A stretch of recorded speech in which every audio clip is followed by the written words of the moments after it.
Kalau bukan siapa? Kita lagi. Patangan ini. Oke. Jadi kan sudah lama nih ya kita kerja di sini. Cuman aku sering notice-nya itu klien itu sering bolak-balik masuk ke dalam rehabilitasi. Second ad.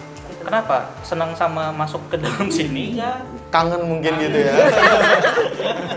Pengen nostalgia. Pengen nostalgia, kayaknya enak nih masuk rehabilitasi, bawa temen gitu. Makanya gratis sih. Iya. Hidup di AC. Oke, biasanya kalau bolak-balik rehab itu berarti ada sesuatu yang belum selesai. Masih ada unfinished business-nya. Ya, berarti benar kalau nggak kangen sama staffnya. Oh. Gimana nih? Kan belum selesai tuh. Iya. Bahkan ada yang bawa teman-temannya lagi. Jangan-jangan iya kali ya. Iya. Enggak. Jadi kayak permasalahannya sebenarnya dalam diri dia. Di rehabilitasi yang pertama itu kan biasanya kan di assessment gitu kan ya, di assessment terus tahu akar permasalahannya di mana, kemudian diselesaikan. Nah, ada beberapa klien itu yang nggak open.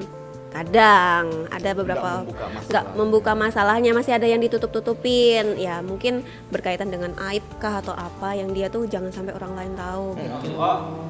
Berarti Ada. ketika dia dilakukan wawancara tuh dia nggak mau terbuka untuk ngasih tahu permasalahannya sebenarnya gitu ya? Iya, nggak mau. Dan kadang pun juga mereka tuh masih sampai akhir rehabilitasi tuh masih ngumpetin. Mungkin kalau di awal-awal kayak masih di fase MFP gitu dia masih ngumpet-ngumpetin. Apa itu MFP?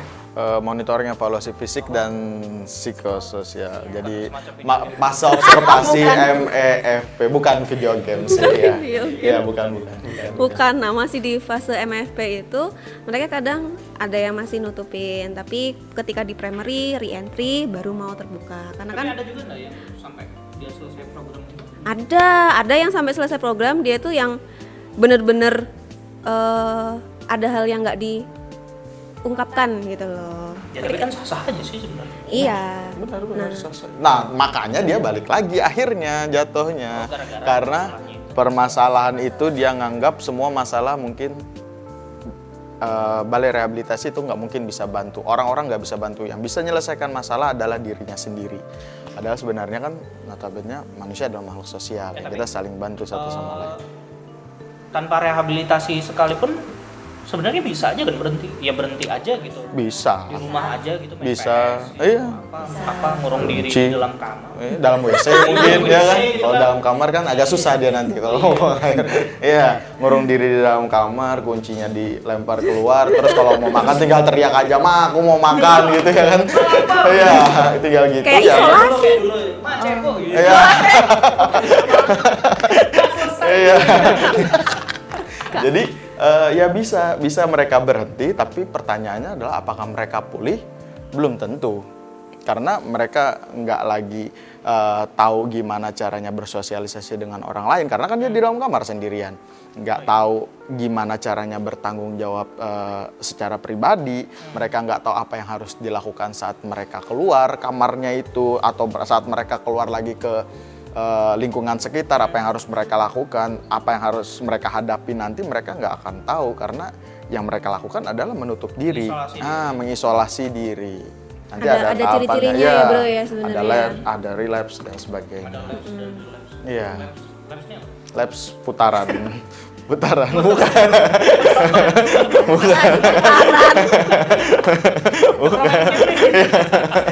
Bukan bubuhan. Bukan. Labs. Jadi ada satu kondisi nanti saat klien keluar, saat moodnya dia itu naik turun, saat dimana mungkin ada situasi yang tidak bisa dia hindari, saat dia mungkin ketemu lagi dengan teman-temannya yang dulu sama-sama menggunakan, atau mungkin ada permasalahan yang dulu yang memang itu mungkin jadi pencetus dia pakai pertama kali, itu mungkin muncul lagi. Sama itu, kayak gitu. Dia kepicu lagi. Intinya dia tidak merencanakan hal itu disebut dengan lapse. Itu disebut dengan lapse. Yang Jadi tidak direncanakan. dia nggak- Menggunakan tapi tidak direncanakan. Iya, dia menggunakan tapi tidak direncanakan. Beda hal dengan orang yang aku bentar lagi nih mau ulang tahun nih.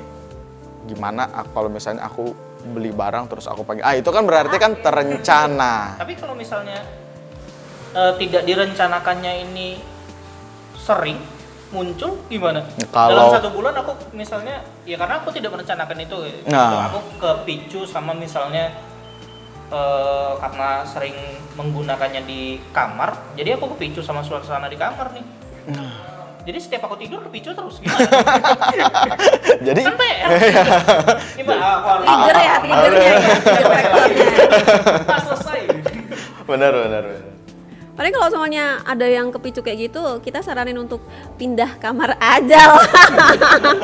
Iya, tapi iya loh, tata ruang juga termasuk salah satu menjadi salah satu pemicu untuk bisa lapse gitu. Iya benar. Kalau misalnya memang akhirnya dia karena dia mungkin faktornya itu kamar, terus dia jadi akhirnya rutin menggunakan karena kamarnya itu tadi, ya mungkin bener kata Siswani, ya mungkin tata letak kamarnya dirubah, mungkin ranjangnya yang tadinya di lantai dipindah ke plafon, enggak ya, maksudnya dipindah posisinya gitu, terus habis itu mungkin warna kamarnya juga, terus habis itu barang-barang yang ada di kamar itu semua diganti.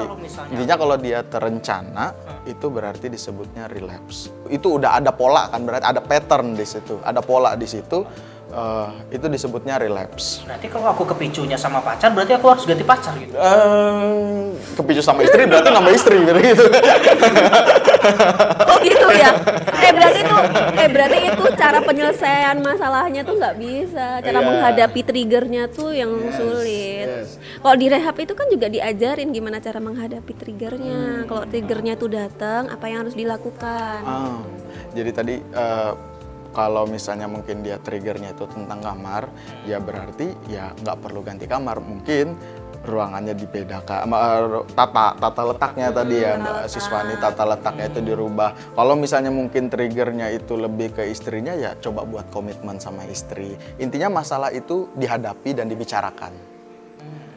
Nah, ketika dia memilih mengisolasi diri atau dia accept dengan hal itu, dia terima dengan hal itu, tapi dia diam, itu juga tidak dibenarkan. Ketika dia diam, nanti kan jadi akhirnya kayak time bomb, atau lama-lama kan bakal meledak karena emosi orang itu kan naik turun. Kita nggak tahu, mungkin saat dia menerima itu saat emosi dia stabil. Tapi kalau misalnya nanti saat emosi dia memuncak bagaimana? Kita kan nggak bisa tahu, capek karena kerjaan kah, atau lelah dengan tekanan-tekanan dari orang lain kah. Kita kan nggak ada yang bisa mengkondisikan hal tersebut. Dan ada juga klien yang salah kaprah dengan hal ini. Jadi dia nganggap, aku sekali-sekali pakai, aku kan belum relapse, aku kan lapse aja, aku kan slip aja, aku kan lapse aja. Tapi lapse kan bagian dari pemulihan. Nah, padahal itu benar-benar yang salah kaprah. Makanya yang ditegaskan di sini adalah lapse itu ketika dia menggunakan tidak terencana, tapi ada kesadaran diri yang timbul, aku salah, aku akan mencoba memperbaiki diriku. Jadi ada bentuk penyesalan di situ ya Siswani, ada bentuk pembelajaran yang dia dapatkan. Jadi dia belajar dari kesalahan, belajar kenapa dia bisa sampai terjatuh lagi. Dan ini dia ungkapkan dengan orang-orang sekitarnya, bukan diam. Jadi kebanyakan lapse itu menjadi relapse karena dia menutup diri. Dia ngerasa kalau ini adalah tadi aib bagi dia. Dia ngerasa kalau dia lapse nanti orang-orang bakal ngehakimin dia. Dia udah takut duluan dengan hal itu. Dia ngerasa semua bisa dia kontrol. Aku masih bisa kontrol. Aku kan pakai barangnya nggak banyak, jadi mungkin efeknya nggak terlalu kelihatan. Nah, itu bakal jatuh ke relapse kayak gitu. Jadi jatuhnya Bro Wisnu. Karena dia nganggap semua masalah dia bisa selesaikan sendiri. Padahal sebenarnya harusnya ketika dia lapse, ketika dia nggak sengaja buat pakai lagi, kok nggak sengaja gimana ya? Intinya tidak terencana di situ, tidak direncanakan di situ dia pakai, dia berani untuk self expose dirinya, maksudnya dia berani mengungkapkan kalau dirinya itu habis pakai ke support sistemnya dia, entah itu keluarganya kah, entah itu istrinya kah, dia berani buat mengungkapkan itu. Aku habis pakai, apa yang harus aku lakukan? Dia ada sharing di situ. Oh gitu. Makanya ada klien yang balik ke sini karena dia mau ngevaluasi, itu bener-bener yang kita harus apresiasi banget. Dia berani buat show up, datang lagi, dia berani untuk nunjukin dirinya lagi kalau saya habis terjatuh. faktor pemicu saya ini. Itu kita sebenarnya lebih gampang ngebantunya karena dia sendiri yang asking for. Itu yang jauh lebih gampang sebenarnya. Kita ngebantu mereka karena mereka sendiri pun sebenarnya sudah tahu. Kita tinggal sama-sama bikin treatment plan, sama-sama bikin rencana terapi bareng-bareng. Kamu kemarin jatuhnya karena ini, kira-kira apa yang harus kamu lakukan nanti ke depan? Penyebab orang itu menggunakan atau kembali lagi menggunakan ya faktornya memang dari secara emosi dia sudah terganggu gitu ya. Sudah apa ya, kayak ya semacam terguncang tadi kayak ketika aku sudah clean selama ya taruhlah 3 bulan 6 bulan atau sudah ada di jalani rehabilitasi selama 6 bulan, berhasil pulih di luar 3 bulan, kemudian ada masalah misalnya kayak diceraikan, kemudian ada permasalahan kehilangan pekerjaan. Salah satunya secara emosi juga kita harus kuat ya. Iya, benar banget itu. Salah satunya juga itu, tapi ada fenomena unik nih masalah dia keluar masuk rehabilitasi, itu adalah wisata rehab.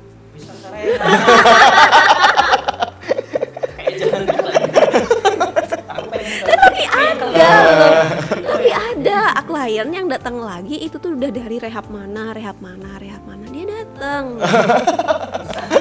Nggak tahu lagi sudah itu tujuannya buat apa gitu. Mutasi. Iya mungkin karena bosan di kondisi ini, dia mau coba program rehab yang lain gitu ya. Memang ada, dulu saya pernah ada klien yang kayak gitu. Tapi ternyata setelah saya gali itu tuh ada intervensi. Ternyata dari kadang-kadang tuh ada intervensi dari keluarga, terus habis itu yang paling ngaruh itu sebenarnya orang tua. Oh gitu? Iya, ngaruh banget. Jadi orang tua maunya ini, orang tua maunya itu kayak gitu. Terus ya udahlah, habis ini mau dikasihkan ke pesantren kayak gitu. Pesantren yang apa? Itu kan sebenarnya kan malah justru dia tidak menghadapi masalahnya, dia berusaha menyelesaikan masalahnya, tapi malah kayak menghindar. Akhirnya dari rehab 1, rehab 2, dari pesantren 1, pesantren 2 kayak gitu. Jadi jatuhnya tuh malah jadi keluarga mendukung untuk menghindari masalah. Masalahnya nggak dihadapin. Ngapain sih? Iya. Akhirnya saat dia ngejalan rehabilitasi itu adalah hal yang biasa menurut dia. Iya benar banget. Tapi terlepas dari yang disampaikan sama Sis Pani tadi, sebenarnya apapun program yang dijalani, apapun minumannya, apapun makannya, minumnya, iklan jadinya. Apapun program rehabilitasinya sebenarnya balik lagi ke orangnya, karena memang nggak ada satu program yang cocok untuk semua orang. Nggak ada satu program yang cocok buat semua pecandu atau pengguna narkoba. Makanya ada macam-macam program, ada program TC, ada program religi, ada program NE dan sebagainya. Makanya tinggal gimana caranya kesadaran klien untuk memahami kondisinya sendiri. Tinggal itu lagi. Kalau kita udah berusaha untuk merehab, berusaha untuk apa sih masalah kamu, tapi anaknya tidak ada insight untuk pulih, ya nggak akan bisa. Mau berapa kali rehabilitasi, mau 100 kali rehab aja nggak bisa. Ya, benar banget. Intinya sama diri sendiri. Jadi jatuhnya akhirnya balik lagi ke lapse dan relapse tadi. Jadi ketika dia keluar ya dia mungkin menyesal di awal, tapi ketika dia mengungkapkan mungkin supportnya nggak mendukung, jadi akhirnya jatuhnya ke relapse. Dan relapse sendiri kan itu ada beberapa tahapannya tadi, Bro Wisnu. Ada dari emosional, ada dari mental relapse sampai ke physical relapse, semuanya relapse. Relapse itu menggunakan kembali. Tahapan kembali menggunakan kan ada beberapa SOP yang harus di SOP. Oh iya, itu masuk ke kriteria. Tahapan sampai dia relapse. Kan tadi kita sepakat kalau lapse itu ya udah sekali-sekali aja dan tidak direncanakan, kemudian timbul kesadaran untuk melakukan perubahan diri. Nah, si relapse ini juga ada tahapannya juga yang sama kayak si Labs. Ya, relapse pun sebenarnya juga ada beberapa macam relapse. Jadi ada emotional relapse, ada mental relapse sampai ke physical relapse. Jadi emosi yes, bisa. ya. Jadi mungkin kalau emotional relapse itu contohnya dia mulai mungkin dia ada di jarang datang ke pertemuan, mungkin ada di luar itu pertemuan yang rutin dia datangi kayak grup-grup seperti Narkotik Anonymous dan sebagainya. Dia mungkin awalnya sering datang, tapi karena dia sudah ngerasa kalau apaan sih nggak penting, jadi dia mulai nggak datang. Atau mungkin saat dia datang dia duduk tapi dia nggak ngomong apa-apa. Dia nggak pengen berbagi, dia nggak pengen juga terlalu ngedengerin orang lain, tapi dia datang. Apa yang salah? Yang salah adalah emosinya di situ. Dia ngerasa kalau buat apa sih ini? Ini sebenarnya buat apa? Aku datang ke sini buat dia apa? jalani selama menjalani program udah berhasil. Karena emosinya sendiri belum terbentuk. Yes, kalau dibilang belum berhasil, tidak berhasilnya program itu kan tergantung dari klien dan terapisnya bagaimana caranya mereka ngebuat treatment plan atau rencana terapinya itu berjalan dengan sebagaimana harusnya.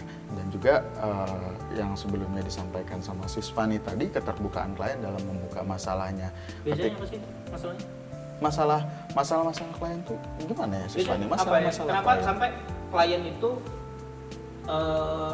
kurang mau membuka diri? Kan kita sepakat kalau sebelum masuk ke relapse si emosinya ini harus dibenerin dulu. Kayak gimana? Emotional relapse itu bukan yang emosinya bermasalah, karena kita yang harus kita tegaskan di sini, emosi orang tuh sebenarnya kan naik turun tuh. Ada satu sisi dia pengen ngejalanin sesuatu dengan yang penerimaan diri dia bagus, dengan dia yang aku excited banget nih ngejalanin ini. Tapi ada satu saat dia ngerasa kalau malas kayaknya buang-buang waktu kayaknya malam ini aku lebih baik main game aja, aku kayaknya malam ini lebih baik ngumpul sama teman-temanku aja. Bukan karena dia kecewa akan sesuatu gitu. Bisa jadi karena dia kecewa sesuatu, atau memang karena faktor dirinya sendiri. Kalau dia mulai menyalahkan orang lain lagi, misalnya dia kecewa dengan sesuatu, itu kan berarti dia mulai menyalahkan orang lain lagi. Itu berarti sudah masuk ke mental relapse. Oh, mental. Yes, jadi dia sudah mulai menyalahkan orang lain, sudah mulai kangen dengan penggunaannya, sudah bagaimana caranya dia mengkondisikan aku hari ini mau kerja, tapi sebelum kerja aku gimana caranya aku harus bisa pakai ini. supaya itu. Jadi dia sudah mulai meluangkan waktu untuk menggunakan. Jadi mental relapse ini kondisi di mana seseorang sudah lebih banyak toleransi untuk menggunakan. Menyalahkan orang lain salah satunya di dalamnya termasuk. Ada nggak sih yang nyalahin terapis gitu kan? Banyak. Kayaknya beberapa juga. Iya. Kalau dia loh, tapi kalau dia menggantungkan diri ke terapisnya, bisa aja. Bisa. Terus yang terapisnya melakukan sesuatu yang di luar harapan dia, akhirnya dia kayak merasa kayak merasa dihianati mungkin, atau merasa pokoknya dia tuh menggantungkan dirinya ke terapisnya gitu. Terus akhirnya muncul kekecewaan, muncul yang dari sebagainya. Kan terapis juga punya kehidupan sendiri kayak gitu kan. Terus itu ada yang salah konsep biasanya dari awal tuh. Jadi mungkin karena salah satunya terapis di atas, klien di bawah gitu ya. Padahal sebenarnya adalah harusnya berjalan seiringan, berjalan beriringan. Jadi terapis dan klien itu berjalan beriringan. Ketika dari terapis ada yang harus dikritik, ya klien harus berani buat ngomong. Bro, saya pengen seperti ini. Ketika klien pun treatment tidak berjalan dengan semestinya, itu adalah tugas terapis untuk menarik dia kembali untuk ini treatment kamu.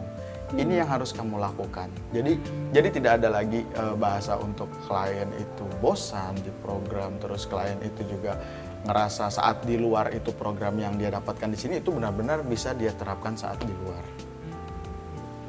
Iya, kayak Itu kalau misalnya Relapse secara mental itu ketika secara mental dia tidak menyalahkan orang lain, dia berani show up, dia berani speak up, dia berani buat ngomong kalau yang salah itu ya salah, tapi bukannya malah menyalahkan orang lain. Kemudian habis secara emosional, mental, fisik, sampai jatuh ke fisik.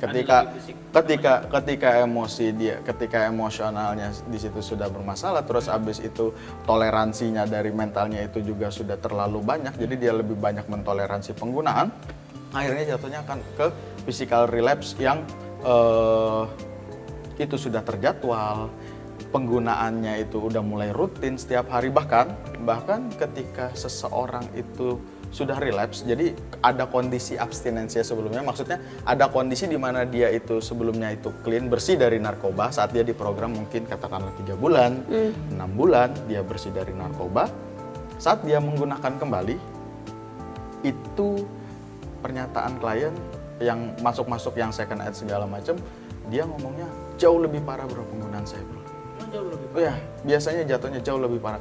Ya, saya lebih bahaya ya kalau udah relapse. Itu biasanya tuh lebih bahaya. Bahayanya di bagian mana? Karena kadang tuh penggunaannya tuh semakin banyak, toleransinya semakin besar kayak gitu. Penggunaannya semakin banyak dan uang yang dibutuhkan untuk menggunakan juga lebih banyak. Makanya masalahnya pun lebih banyak juga akhirnya jatuhnya. Butuh duit banyak jadinya. Bisa makan Indomie, narkoba gitu. Iya. Mereka belum tahu kalau kecanduan Indomie. Cium bau Indominya dulu.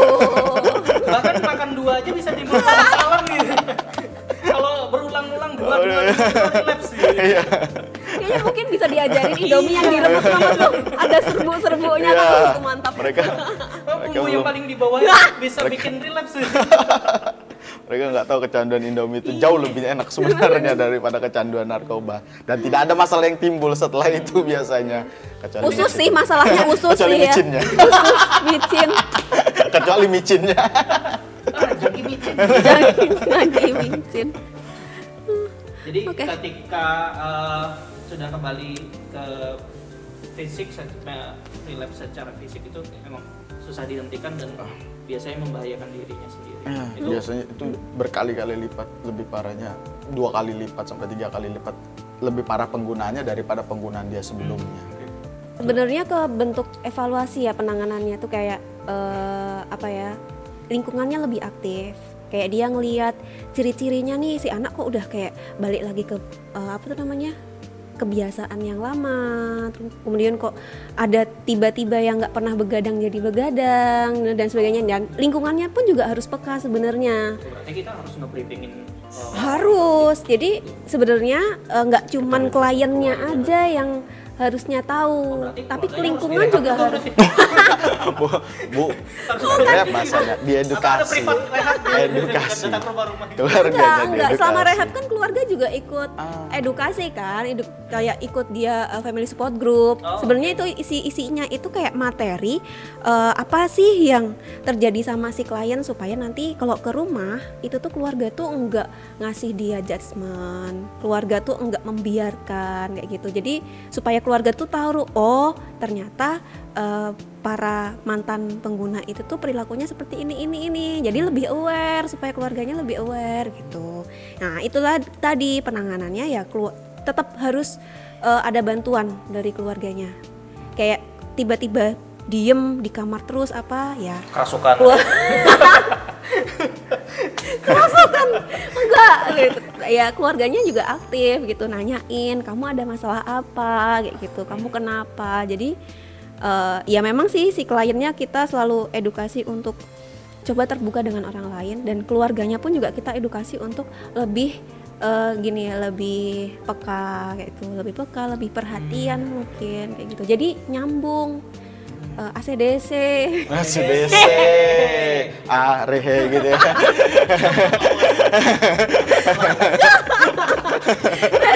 Jadi gayung bersambut maksudnya. Gayung nggak bertepuk sebelah tangan kan ya. Jadi bertepuknya 2 tangan gitu. Si klien juga siap. Si keluarga pun juga yang apa tuh namanya, yang tinggal sama dia, yang dekat sama dia, itu pun juga aware gitu. Jadi ya keluarga juga nanyain kamu ada apa, gimana si klien juga belajar untuk lebih percaya diri mengungkapkan masalahnya kayak gitu kan.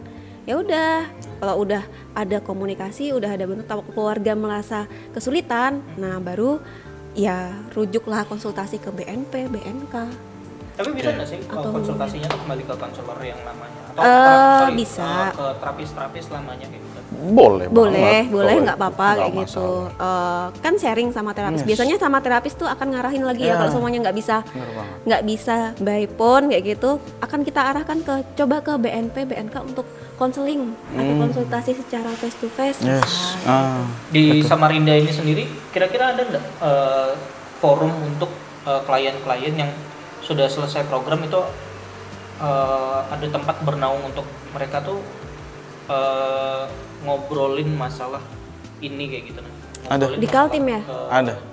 Kalau di Samarinda sendiri khususnya itu memang ada pertemuan rutin yang biasa dilakukan setiap malam Sabtu. Ada grup NE-nya ya. Yes, ada grup NE-nya. Narkotika Anonymous itu memang sudah ada grupnya, baik secara fisik maupun virtual itu memang sudah terjadwal. Nah, makanya tadi itu kan yang disampaikan Sispani penanggulangan secara mungkin dari keluarga ya Sispani.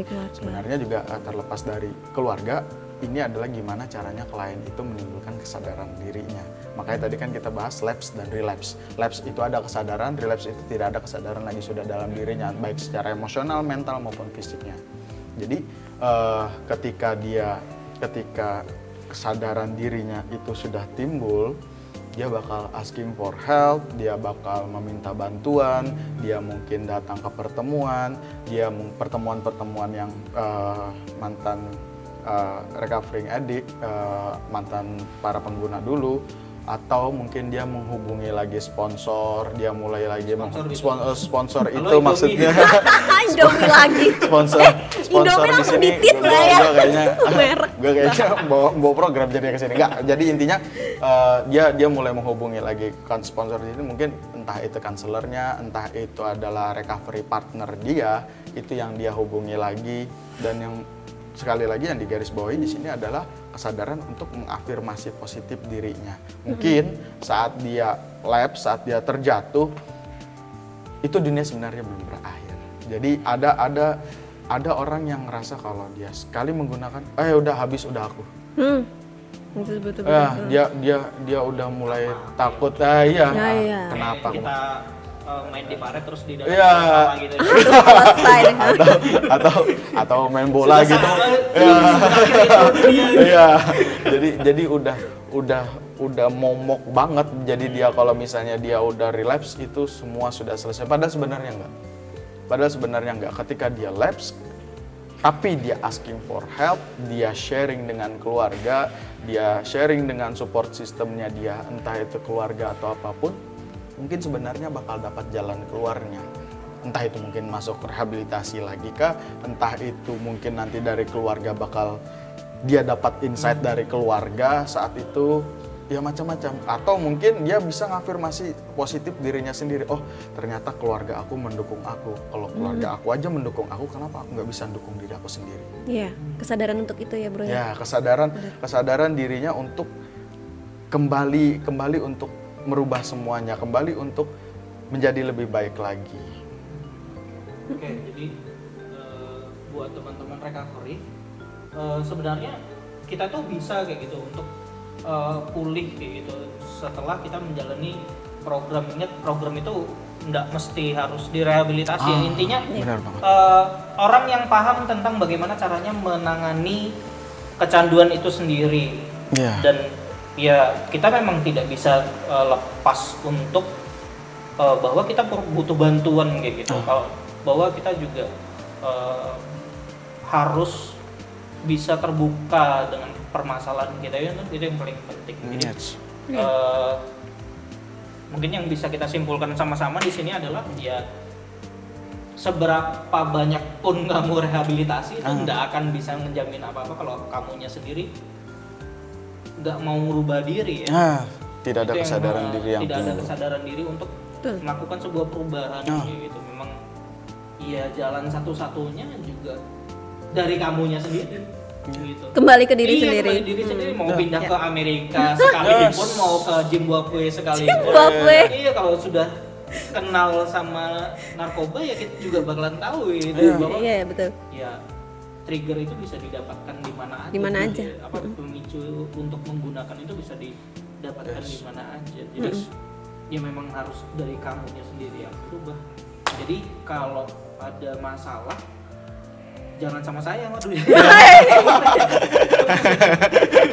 Jangan ke saya. Bercanda. Iya. Kalau ada masalah ya memang harus konsultasi, itu yang paling penting. Nah, Kamu memang harus berserah diri bahwa saya ini butuh bantuan, harus membuka diri lah. Ayo kita sama-sama jadi orang yang lebih baik. be better place. Yes. Iya. Be better. Kami akan melayani Anda. Itu kayaknya iklan. Kami akan membantu Anda. Oke, terima kasih teman-teman Yes. sudah meluangkan waktunya. Ada lagi yang mau disampaikan buat teman-teman yang sedang menjalani rehabilitasi di luar? Ada pertanyaan lagi. Ada lagi tadi. yang nanya? Kakak Dedi. Kapan gajian? Oke, cukup. Iya, masih lama. Dalam-dalam. Dalam. Oke, Spani. itu aja. Terima kasih Sama-sama. Mbak Wani, terima kasih Bro Fitra Sama-sama, sudah menyempatkan Bro waktu Wisnu.